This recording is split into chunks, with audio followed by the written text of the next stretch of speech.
Bismillahirrahmanirrahim. Qala al-mu'allif rahimahullahu ta'ala wa nafa'ana wa amadana bi 'ulumihi fid dharain amin. Rabbi shrah li sadri wa yassir li amri wahlul 'uqdatam min lisani yafqahu qawli. Subhanaka la ilma lana illa ma 'allamtana innaka alimul hakim wa tub 'alaina innaka antat tawwabur rahim. 3 minggu yang lalu masih membahas tentang perkara yaitu syarat-syarat sholat. Syarat sholat kalau nggak salah nomor 10, tentang bagaimana kemarin itu takul kalam ya. Terlalu berapa banyak bicara dalam sholat. Jadi ketika sholat orang yang bicara 1 huruf yang dapat dimengerti atau 2 huruf maka batal sholatnya bila udhrin dengan tidak ada udhrin. Lalu yang ke-11 Al-Asyadul Hadi Asyara, syarat sahnya sholat yang ke-11 adalah tarkul af'al al-kathirah, yaitu meninggalkan perbuatan-perbuatan yang banyak atau pergerakan-pergerakan yang banyak. Jadi mulai tuh lagi sholat joget ya, sholat joget. Tarkul af'al al-kathirah itu judul awal. Jadi sholat apabila melakukan perbuatan ya dalam satu rukun banyak. Jadi banyak itu kalau dalam bahasa Arab lebih dari 2 itu banyak. Kalau dalam bahasa Inggris lebih dari 1 itu jamak. Jadi gitu kan? Kalau bahasa Inggris jamak itu lebih dari 1. Kalau bahasa Arab lebih dari 2 itu jamak, namanya banyak. Itu kullatin dalal aktsara min isnaini. Setiap kalimat yang menunjukkan lebih dari 2 itu banyak ya. Berarti 3. Dikatakan 3 itu banyak. Sekarang bagaimana kalau zada ruku'an? Dan andaikan seorang yang sholat menambah ruku, au ghairuhu atau selain daripada ruku, minal arkani dari beberapa rukun batalat, maka batal sholatnya inta'ammalahu apabila dia dengan sengaja menambahkan rukunya. Jadi sholat nggak mau sama yang lain rukunya sekali 1 rakaat dia pengen 2 dia tambahin biar kelihatannya hebatan. Batal ketika menambahkan ruku, tidak ada udzur dan sengaja menambahkan ruku. Ingat, harus perlu digarisbawahi inta'ammadahu, kalau ia sengaja nambahinnya ya, nambahin ruku atau selain daripada ruku, sujud atau apa lagi iktidal dan lain-lain sebagainya, dia nambahin dengan sengaja maka batal sholatnya. Terus kemudian apa? Ya, ini yang maksudnya ini tadi. Au fikri salasata af'alin mutawaliyatin kasalasati khutwatin au hakatin fi ghairil hasab. Atau orang yang lagi sholat melakukan 3 kali perbuatan, 3 kali perbuatan mutawaliyatin yang berturut-turut, 3 kali berturut-turut lagi ruku, dia melakukan perbuatan pergerakan 3 kali berturut-turut dalam ruku. Ruku itu hitungnya 1 rukun. Maka ketika melakukan perbuatan 1 rukun 3 kali perbuatan itu dianggapnya tadi batal.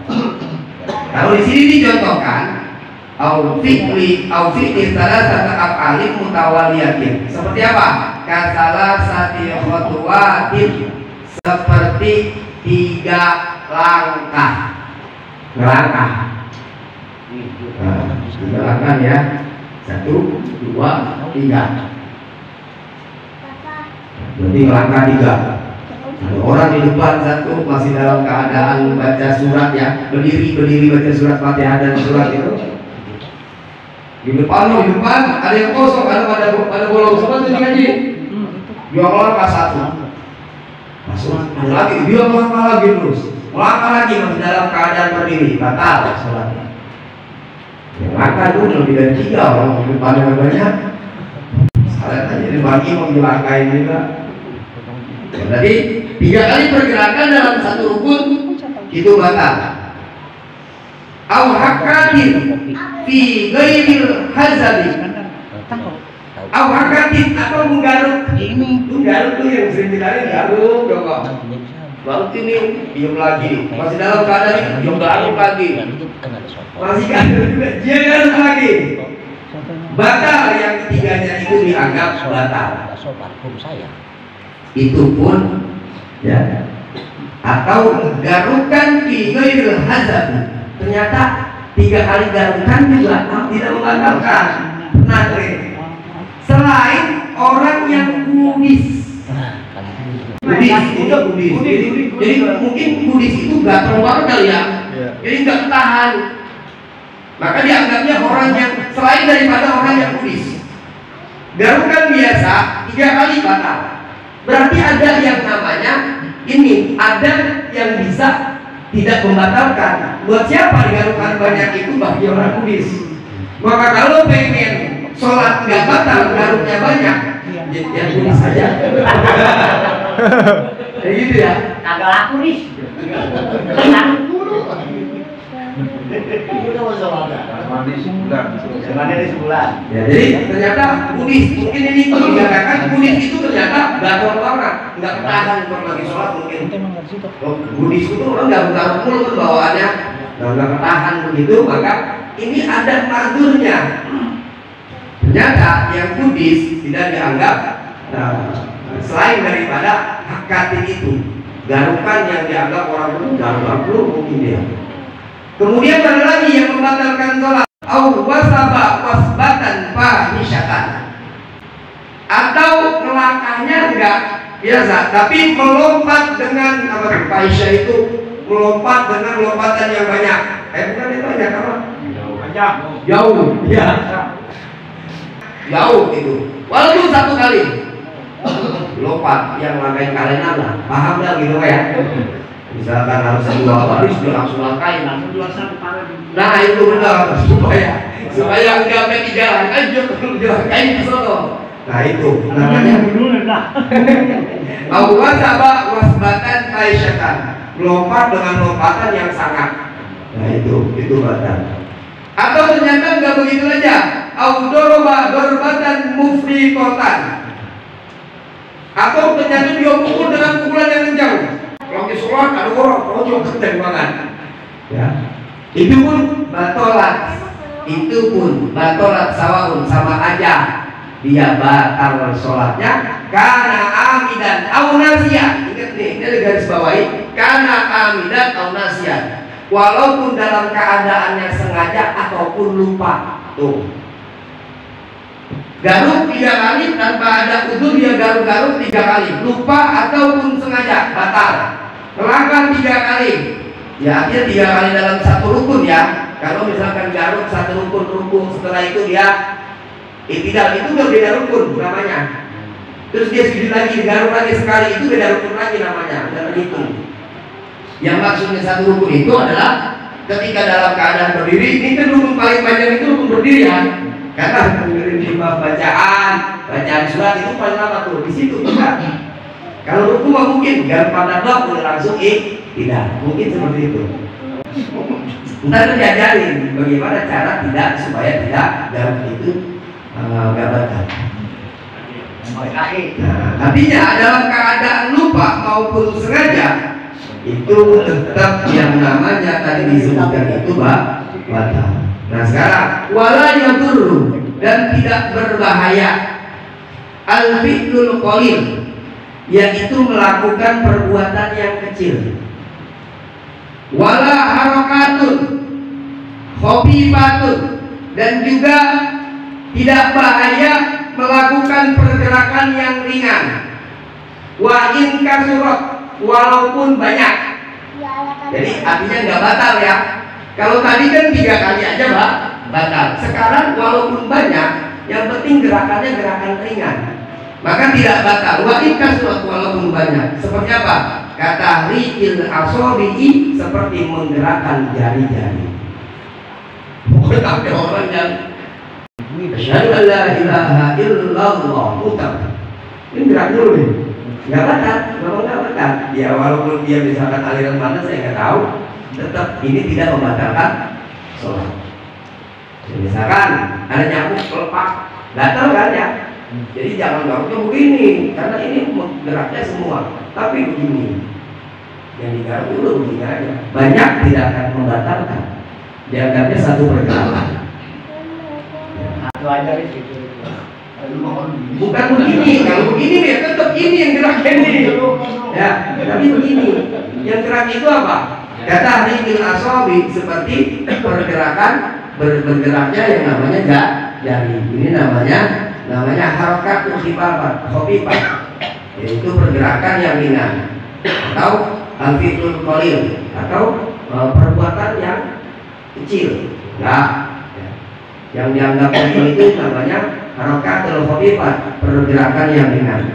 Jadi ketika banyak baru terus nggak apa-apa, pengennya juga itu dia nggak dianggapnya tidak kasarasatil khutwatin, tidak sama dengan 3 kali langkah, tidak sama. Nah, itu namanya pergerakan yang ringan. Saya rasa segitu untuk masalah pergerakan di dalam sholat. Jadi yang telah dijelaskan maupun sengaja maupun lupa tetap dianggap batal. Kemudian syarat sah yang selanjutnya asyadus sani asyara, yaitu yang ke-12 adalah tarkul akli wasyurbi. Jadi kalau orang sholat nggak boleh makan atau minum. Lagi sholat makan, lagi sholat minum. Kemudian fa'in akala qalila nasiya, ternyata Bang Turis fa'in akala, apabila Bang Turis sholat kemudian dia makan, akala qalilan, makan tapi sedikit makannya, nasiya, lupa, dalam keadaan lupa makan sedikit, au jahilan ditahrimi, atau Bang Turis nggak tahu ini larangan kalau orang sholat itu makan, enggak dilarang, nggak tahu dia, saking nggak tahu ya, tinggalnya di mana dia. Maka perihal lupa, ya makan tapi lupa dalam keadaan sholat, lam tabtul, maka tidak batal. Jadi ingat ya, makan sedikit tapi lupa. Tapi orang lagi sholat terus dia makannya banyak, batal. Ya, sebagaimana nanti ada di dalam bab puasa juga sama. Orang puasa makan sedikit, lupa, nggak batal puasanya. Tapi kalau makannya banyak, lupa, tetap dianggap batal. Karena kurbannya menurut ada puasa iya, apa lalu makan dulu malu. Mau piring baru ingat. Dulu sih kita tak kalah. Ya. Lupa, jangan lupa. Gitu. Jadi kalau makan kejelasannya nggak terlalu banyak. Makan. Kalau satu aja jangan 50. Sama kan? Asyadul salis azara, yang ke-13 daripada syarat-syarat sahnya sholat, Allah yang dia ruknun qauliyun au fi'liyun ma'asyaki fi niyatit taharrum.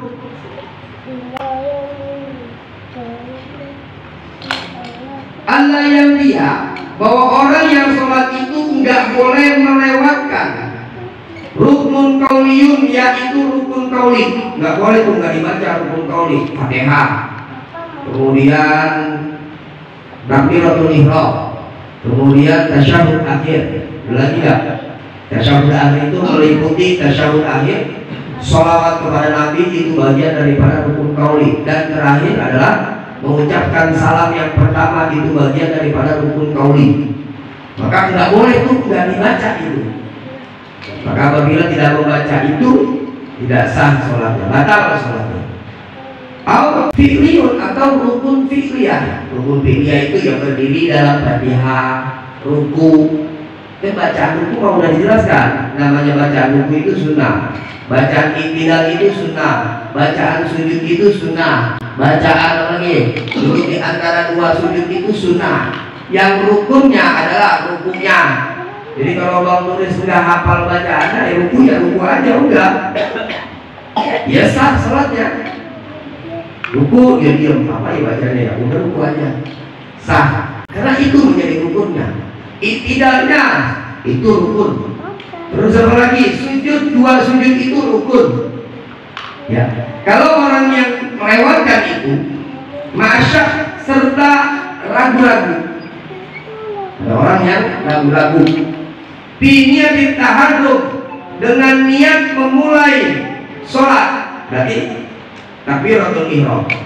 Aw yatula zamanu syakki, atau ternyata keraguannya berlangsung lama. Gini, orang sholat itu syarat saja sholat adalah tidak boleh melewatkan rukun-rukun yang namanya rukun kauli atau rukun fi'li.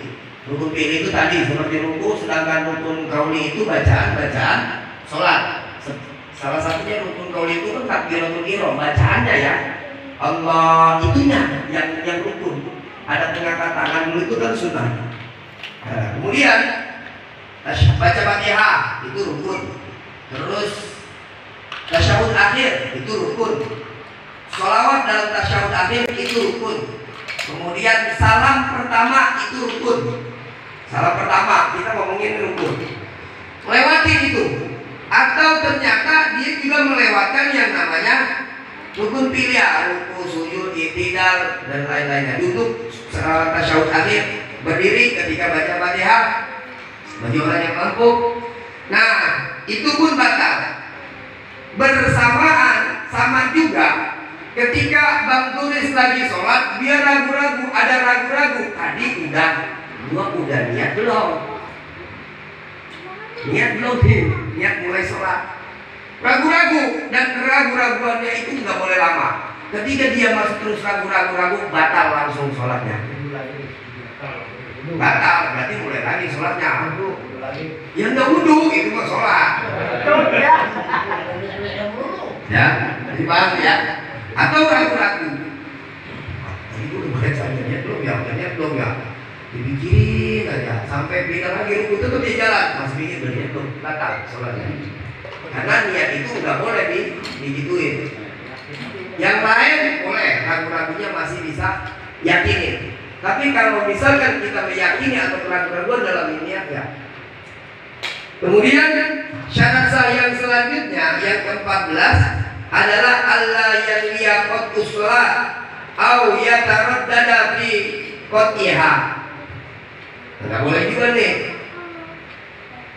Syarat yang ke-14 nggak boleh berniat memutuskan sholat atau ragu-ragu di dalam memutuskan. Tadinya mau batalin, batal kagak. Atau misalkan dia niat batalin, ketika ada dalam hati niat batal, udah batal. Atau dalam keraguan-raguan, batal enggak, maka harus punya keyakinan. Kalau mau batal. Itu maksudnya.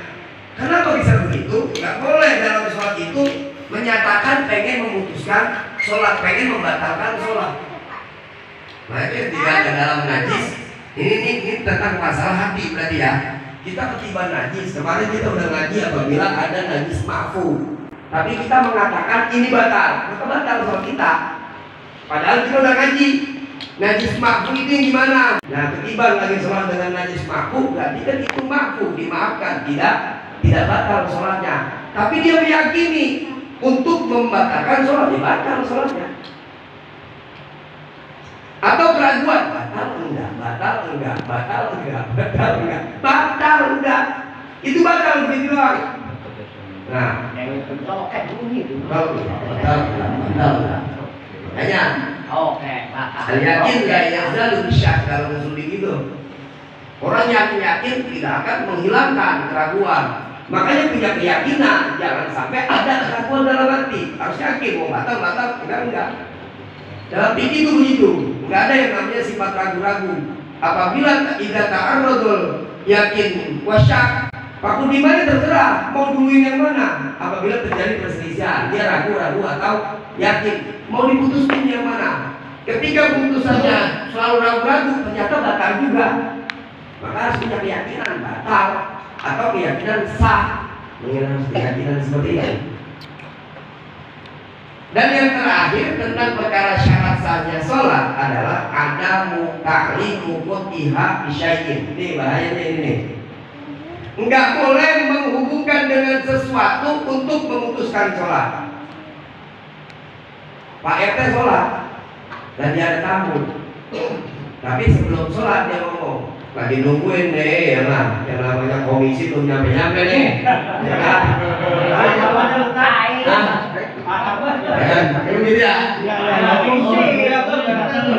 Ya, terus tungguin dia tungguin aja tuh. Oh ternyata udah datang, gue sholat dulu dah.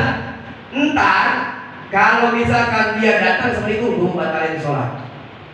Batal di sholatnya. Ya. Jadi nggak boleh menghubungkan untuk membatalkan sholat seperti ini. Ini belum musim hujan, kayak kalau ibu gini. Ntar kalau yang gua sholat, pas lagi sholat hujan, gua mau ngangkat jemuran untuk batalin sholat, udah batal. Jadi menghubungkan begini batal, nggak boleh. Gitu. Ya. Dan segitu aja. Ya. Jeda dulu, silakan mau tanya. Wallahu a'lam bishawab.